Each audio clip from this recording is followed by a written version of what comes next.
कितने चेहरे लगे हैं चेहरों पर, क्या हकीकत है और सियासत क्या। जनाब, राजस्थान के सियासी हालात आजकल कुछ ऐसे ही हैं।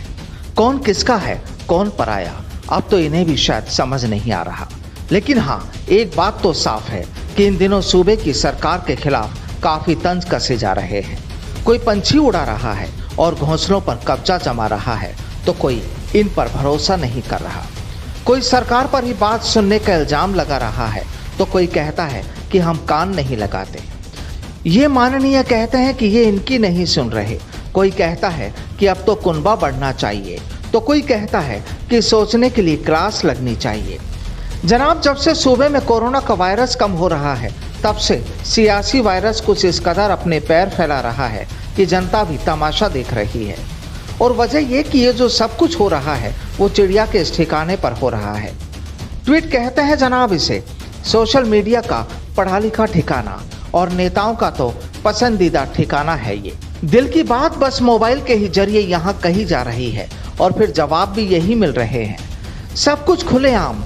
तो जाहिर है कि जब ऐसा हो रहा हो तो सरकार पर भी सवाल उठते हैं और जनता भी तमाशा देखती है। अब चलिए आपको हमारे कुछ हुक्मरानों के मिजाज से भी रूबरू करा देते हैं। इन साहब से मिलिए। डॉक्टर सुभाष गर्ग साहब हमारे सूबे के माननीय मंत्री हैं।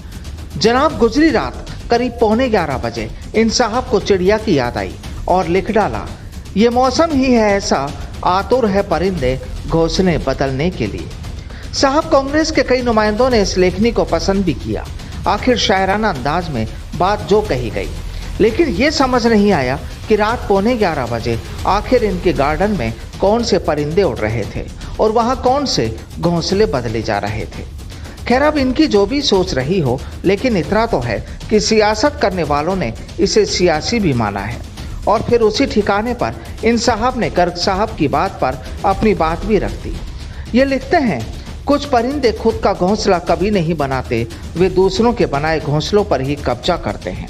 खुद का मतलब पूरा होते ही फिर उड़ जाते हैं। अगले सीजन में फिर किसी का घोंसला कब्जा लेते हैं। घना से भटके ये परिंदे प्यास बुझाने के लिए कभी हैंडपंप तो कभी पोखर में चोंच मारते नजर आते हैं। जनाब, ये वही हुक्मरान हैं जो पिछले 2-3 दिनों से चर्चाओं में हैं और इन्होंने तो यहाँ तक कहा था कि कुछ एमएलए के फोन टेप किए जा रहे हैं। बहरहाल, अब गर्ग साहब के ट्वीट के बाद इनका ट्वीट भी चर्चाओं में है और खास बात यह कि अपनी इस इबारत में इन्होंने सीधे तौर पर घना का नाम भी ले लिया। अब समझ तो खुद गर्ग साहब भी गए और समझ जनता भी रही है। बस चिड़िया के मजे हो रहे हैं, आखिर ठिकाना उसका जो है। अब जनाब, इन्हें ले लीजिए।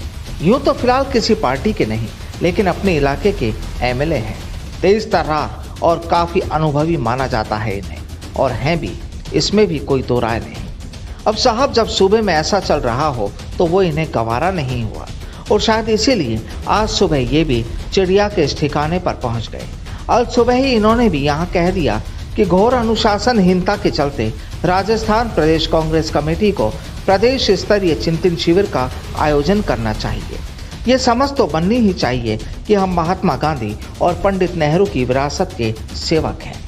अब समझा तो इन्होंने भी दिए ऐसे नेताओं को कि साहब, दुनिया देख रही है, कुछ तो सोचिए, क्लास ले लीजिए। लेकिन फिलहाल तो क्लासेज भी बंद हैं और सभी सब कुछ भूल भी गए हैं। अब कहानी का लब्बो-लुबाब यही कि साहब, राजस्थान में सरकार का कुनबा पड़ना चाहिए। कई नेताओं ने मांग कर डाली है सरकार से।